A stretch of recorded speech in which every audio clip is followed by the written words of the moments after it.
What's up guys, Keenan here, your #1 Spider-Man PS5 fan. I'm bringing you another Marvel Spider-Man 2 video, this time in the form of suit abilities and gadgets I would like to see in Marvel Spider-Man 2. There is no doubt that Peter is going to need to have some tricks up his sleeves when it comes to defeating a foe like Venom. So logic would tell you he's going to need to craft some gadgets specifically for Venom or any other symbiote related enemies. But along with gadgets, I'm going to tell you some things that I would like to see us be able to do with the suit in Spider-Man 2 that we weren't able to do in the first game. Before I get into my list though, you should totally give me a sub if you're into Spider-Man PS5 related videos.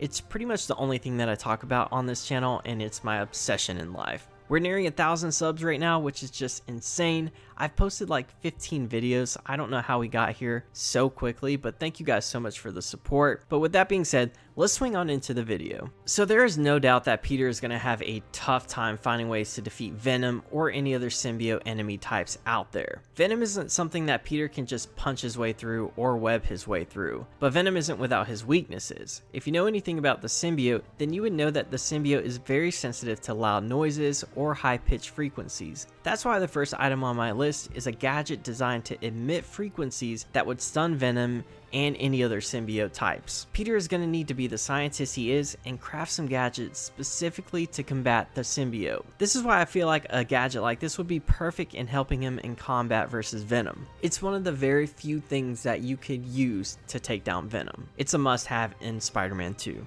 Next up on my list, we have a fan favorite that takes us way back to the early days of Spider-Man, and that's the web wings. This would be an awesome suit ability to have, just because it's a classic. Adding web wings would make traversal even more fun. I'm already envisioning the air tricks you could possibly pull off with the web wings. I'd love to be able to just glide off the top of the highest building in Manhattan and see how far I could get. The web wings aren't something that I could see myself using all the time, but it'd definitely be cool to have and to play around with. Next up on my list is going to be a divisive one, I feel, and that is an upgrade to Peter's lenses that give him the ability to have night vision or maybe even heat vision. The reason I say that is because I could see a scenario in which you're going to have to fight Kraven in a very dark area. Kraven the Hunter is an absolute beast and will create any advantage to hunt down his target. This could include killing the lights. I feel like having a heat vision ability with Peter's lenses would even the odds. With that being said though, I wouldn't like this to be an ability you could use at all time. I'd give it a little countdown meter, that way it isn't too OP.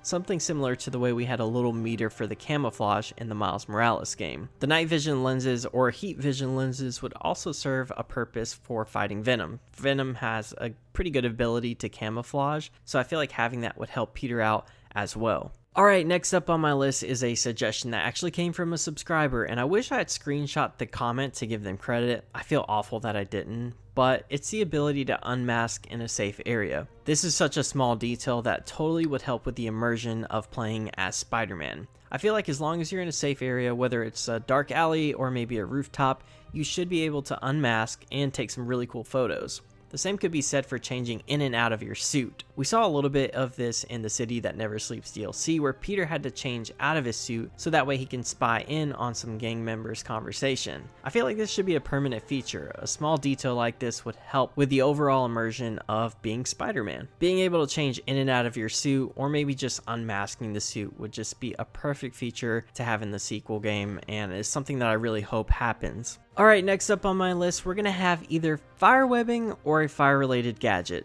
I mentioned before that Venom or the symbiote has a weakness to noises. Well, another one of the symbiote's weaknesses is fire. Some sort of fire webbing would be a great way to fight off Venom and any other symbiote enemies. Now, I do want to say that this ability or gadget should likely be saved for the final fight against Venom, just because the last thing that I want to see on Twitter is a bunch of game clips of people going around shooting fire webs at civilians. That is, unless Insomniac creates some sort of mechanic that only allows you to fire the webs or gadget at the symbiote. Shooting fire webs definitely doesn't seem like something Spider-Man would do at your normal enemy types or criminals running around on the street. So I feel like that should specifically be saved for fighting Venom. Okay guys, that's going to conclude the video. This is going to be the first part of 2 videos where I go over the suit abilities and gadgets I'd like to see in Marvel Spider-Man 2. Be sure to share the abilities and gadgets you would like to see in Marvel Spider-Man 2 because you never know, you may see your idea pop up in a video. Again, thank you guys so much for the incredible support. I love making these videos, and it's awesome to see that you guys enjoy them. But that's it for me on this one, and until next time, I'll see you guys later.